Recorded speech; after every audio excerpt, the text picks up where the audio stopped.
সেই নবীজিকে নিয়ে যদি কোন নাস্তিক, কোন ব্লগার কটূক্তি করে, মন্তব্য করে, তাহলে আমরা বাংলাদেশের আলেম ওলামাগণ, তরুণ যুবক, সকল ঘরানার মুসলমান আমরা এক হয়ে তাহার বিরুদ্ধে আন্দোলনে ঝাঁপিয়ে পড়ব। জোরে বলেন ঠিক কিনা?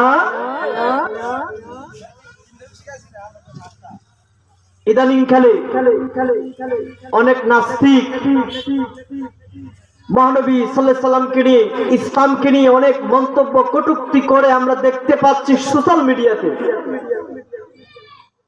যেমন এর মধ্যে অন্যতম একজন হলো আসাদ নূর, মহিউদ্দিন আসিফ, মাসউদ।